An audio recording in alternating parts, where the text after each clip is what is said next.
ตะโกนคนปลายทำไมตะโกนคนตะกายคนปลายทำไมตะโกนคนปลายทำเป้าตะโกนคนปลายทำไมจ้าออกคนบรรดาเรียกยงสมัยเจยบอกสถีเชิญมาปีlook teacher now be president of CNRPA in South Carolina and next is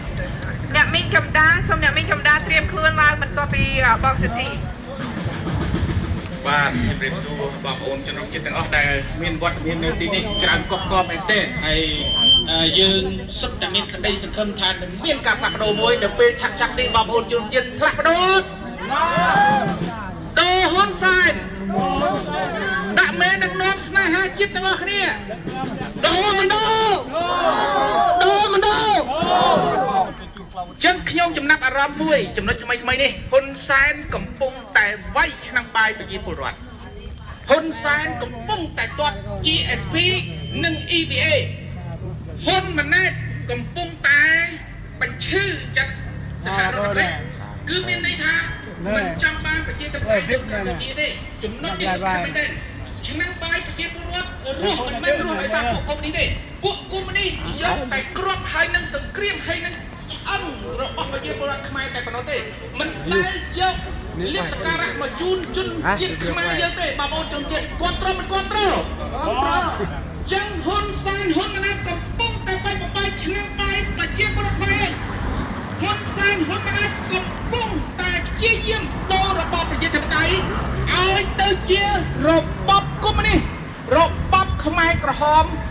3ឆ្នាំ8ខែ20ថ្ងៃសារជាថ្មីទៀតខ្មែរក្រហមនៅតែខ្មែរក្រហមបើមានខ្មែរក្រហមខ្មែរនៅតែបន្តវេទនាគ្រាន់តែខ្មែរក្រហមដូររូបភាពហ៊ុនសែនគឺជាអតីតខ្មែរក្រហមហើយនៅតែអនុវត្តច្បាប់ខ្មែរក្រហមនៅតែអែបយួននៅតែអែបចិនយើងកំពុងជន់តាមប្រវត្តិសាស្ត្របងប្អូនជនរួមជាតិបើយើងមិនងើបជួយខ្លួនឯងបងប្អូនជនរួមជាតិយើងប្រកាសរងទុក្ខវេទនាដោយសម័យ3ឆ្នាំ8ខែទៀតហើយសូមបងប្អូនជនរួមជាតិទាំងអស់គ្នាមេត្តាក្រោបប្រងគ្នាកុំឲ្យហ៊ុនសែនបាយបបាយឆ្នាំបាយយើងបើហ៊ុនសែនបាត់បបាយឆ្នាំបាយយើងគឺយើងនឹងវេទនាចឹងយើងត្រូវតែវាយបំបែកឆ្នាំបាយហ៊ុនសែនមុនទើបយើងរក្សាឆ្នាំបាយយើងបានបងប្អូនខ្មែរងើបទាំងអស់គ្នាជ័យយោកម្ពុជាអមតៈជ័យយោអានអរគុណច្រើនជ័យយោកម្លាំងសាមគ្គីចាអរគុណបងសិទ្ធិ next អញ្ជើញអ្នកមីងកំដាមកពី president of the Cambodian Society in South Carolina សូមអញ្ជើញអ្នកមីងបាទអូនអ្នកមីងអញ្ជើញមកហើយបាទ